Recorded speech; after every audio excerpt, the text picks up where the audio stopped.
What up? It's your boy, Andrew LaFleur, the lazy writer. And today I kind of want to talk to you about a kind of pet peeve I have with other writers, or a lot of other writers. Not everybody, but a lot of other writers that I've met have this big issue, and I sometimes have this issue. And the reason I'm bringing this up is because this issue, I just had it, right? I'm working on the outline for my novel that I'm writing for this summer, hopefully, my light novel, my summer writing project, and it's right here.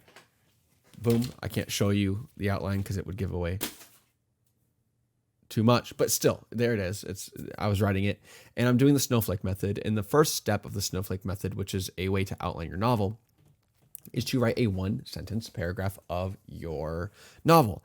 And I wrote it, and it's supposed to be under, or 15 words or under.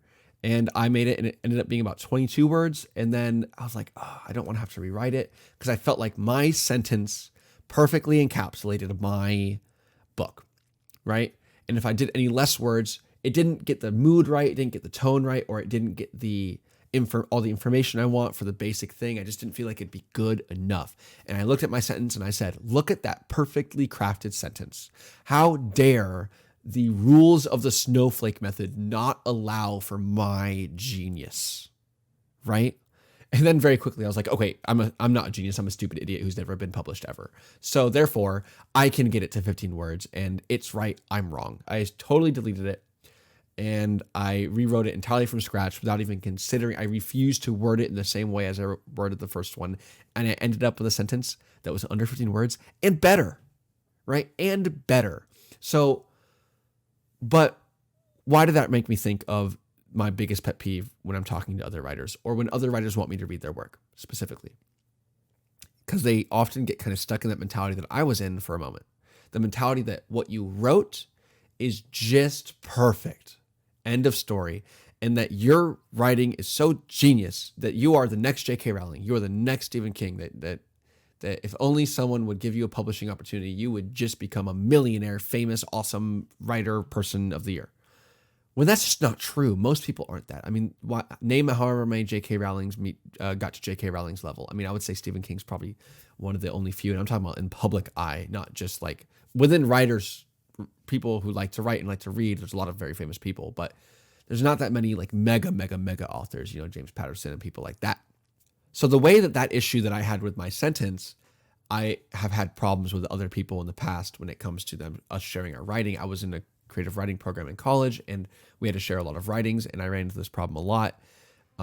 That's one thing good about creative writing school. It kind of beats that out of you, but a lot of writers have this issue that they give you their work, and they just finished it. And when you finish your work, there's a sense of completion, and you love it because you just made it. And when you have that kind of satisfaction of doing something that takes a lot of time, because writing is one of the most time-intensive tasks, there's a huge satisfaction level, and you reread it and you're like, oh, it's so amazing. And often you're blind to where your writing is not as good as it could be, right? You're blind to where your writing is not as good as it could be, because writing something, it's like your child, right?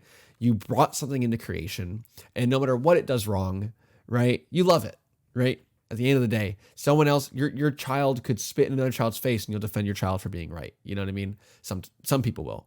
And some people will do that with their writing. Their writing could just be bad, or it could be really good, but have a couple issues. But people will be blind to those issues. And then what people who are blind to the issues of their writings do when they share their writing with someone else, they often will kind of set it up in a way to where you can't, like, you have to say how amazing the writing is. They'll be like, you got to read this. It's the best thing I've ever written. I love it so much. You're going to love it. You're going to love it. You're going to love it. And then you're like, you're reading it and you're like, I'm supposed to love it, think it's amazing, right? And let's say you think it's pretty good. Let's say you think this is a really well-written piece of work, right?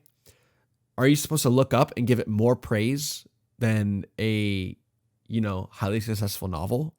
Because it's amazing. Oh my gosh, I love it. That's not a normal reaction to most things, right? People don't react that way, but that's the expectation the person who blindly loves their work puts on other people. To understand that their writing can improve and be humble. Therefore, when you give your writing someone, it's like, hey, I wrote this thing. and say it's pretty good. I think I did a pretty good job, but can you let me know like what you think? I don't know. I could be wrong, right? Let me know what you think. And the person is free to say, oh, I think it's pretty good. And then when they say, I think it's pretty good, the writer is going to say, oh, sweet, I think it's pretty good. Instead of when you say, look at how amazing this thing is. And when they say it's pretty good, the writer is going to go, what, you don't think it's amazing? You only think it's pretty good? Because amazing is way better than pretty good.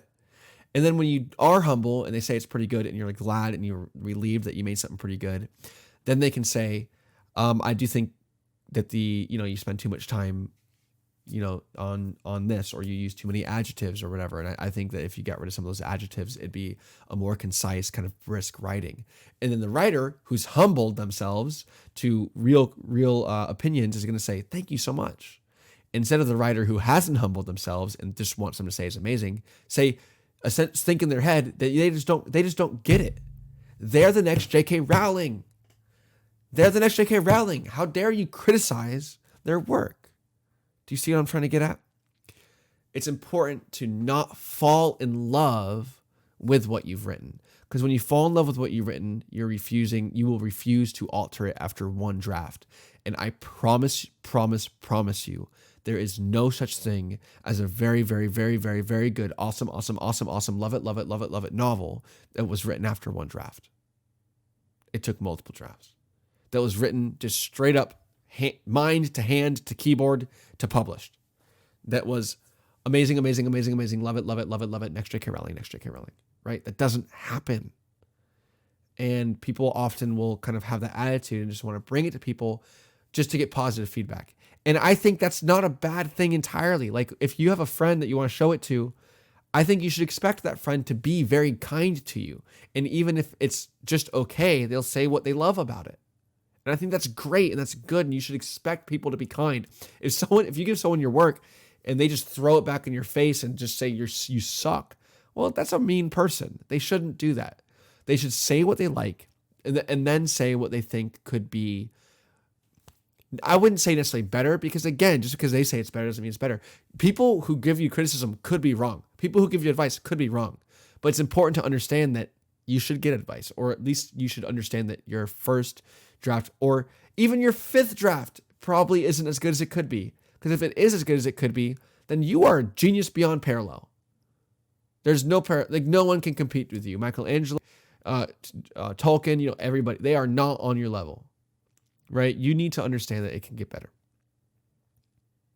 Yeah, that's it. And I just thought of that because of my sentence, right? I thought my sentence was perfect and I didn't want to change it. I almost refused to change it. The rules are wrong. It shouldn't say 15 words. It should say 22, because I'm at 22 and it's perfect. And then when I realized, okay, wait, maybe I'm wrong. Maybe they know something I don't, right? And then when I did that, I was able to make something better. And it still can improve, but it was something much better. So I just wanted to kind of give a little rant. And that's it for me. I'm Andrew LaFleur, the lazy writer, and I'm out.